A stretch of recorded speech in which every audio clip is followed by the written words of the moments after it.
Hi guys, welcome to Jared Gunston TV. And today I just wanted to show you a couple of sounds that I'm currently using for all my gigs, and I've been gigging with these sounds for at least 20 gigs or so. So here we go.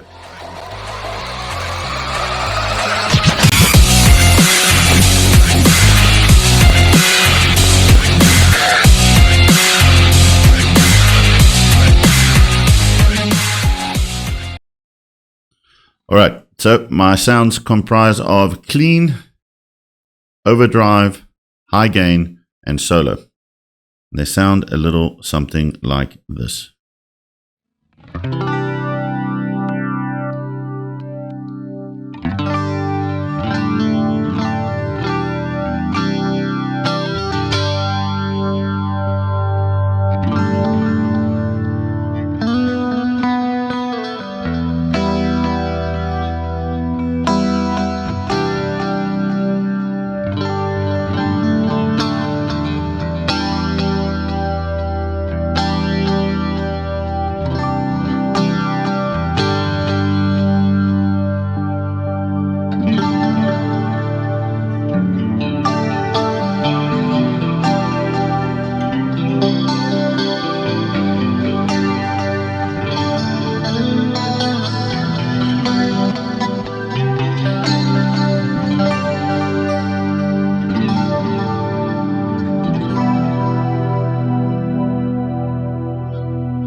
And that is pretty much it. That is the sounds that I use for my gigs.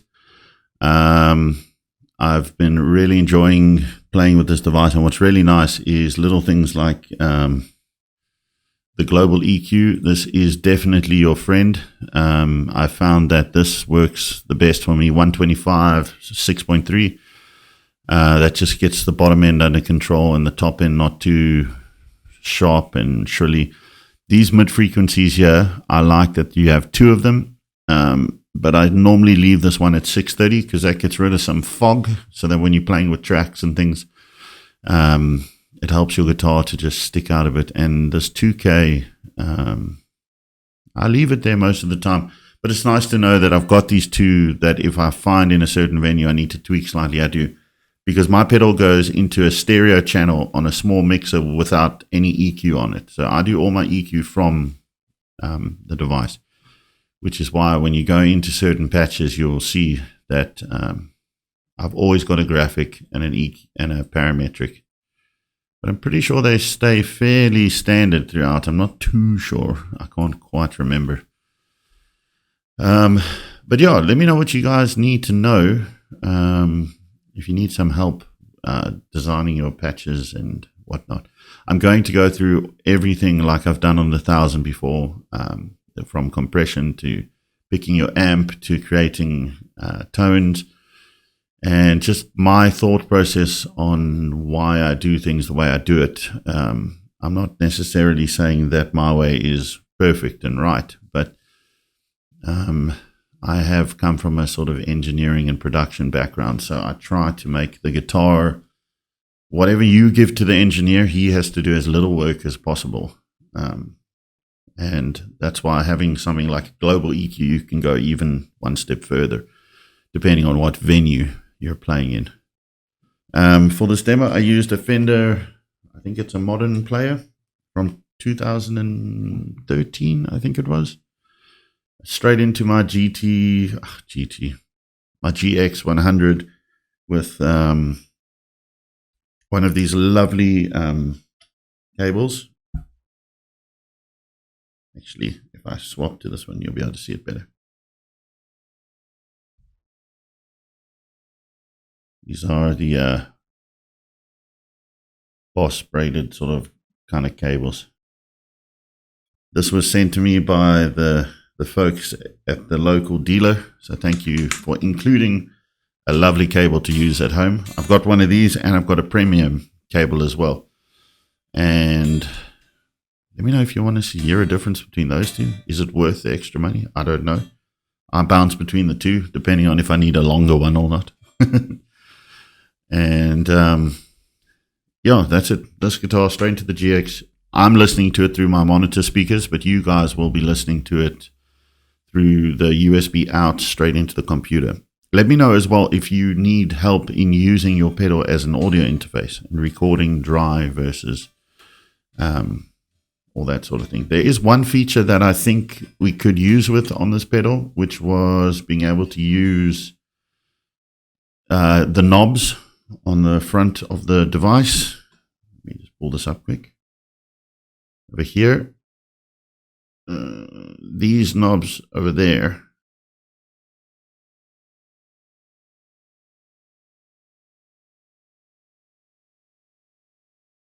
these, on my GT1000, I was able to set them to the USB mix level, and that made it a lot easier using it as a sort of master switch for my computer sound. So you could get your guitar sound with your master on your pedal, and then you could dial in your computer sound with one of those things. So that would be nice to see that feature come into it. But, you know, we never know until the next firmware comes in. But I think this pedal, I've been with the GT1000 since launch as well. A couple of months after launch. I got mine a bit later. But I've been involved. When I say involved, I mean I've been downloading and installing the firmwares as soon as they come out and giving my opinion on them and all that sort of thing. And I think the Boss GT1000 started strong, but it had a bit of a bumpy road, and it got to where it is. And some people are still not really happy with it, and that's for them. I think the GT1000 has hit its peak, and it's perfect the way it is now. There's more than enough of everything with the IR loading and the more IR slots and adding the master effects and stuff. We don't get that on this pedal, but you know, it's just something if you need it or if you don't. And I did enjoy it, but when I had to redesign my patches, I found I didn't need it. But this pedal, the GX-100, I think has started on a very, very strong first version. There's no real bugs that I've found.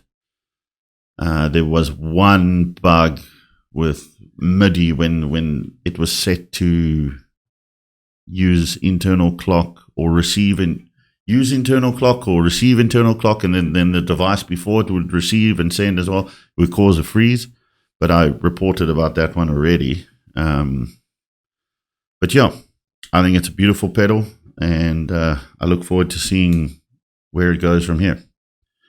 I don't think they actually have to do much, to be honest. But yeah, those are my tones. And oh, before I go, on my crunch, I think I'm using the same impulse for everything, which is a Bogner T75. Again, I'm sure it's the same. T75 Bogner and lead. And when I say Bogner, I mean the cream looking cabinet. T75. So yeah, that's it for now. Thanks again for tuning in. I hope that this was something at least slightly interesting for you to watch. I just wanted to give an update and say hi, and sorry I've been away for a while. I've just had a lot to deal with at home, and you know, I'm slowly getting back into the swing of things. But I will see you guys again. Stay safe out there, and happy gigging, guys.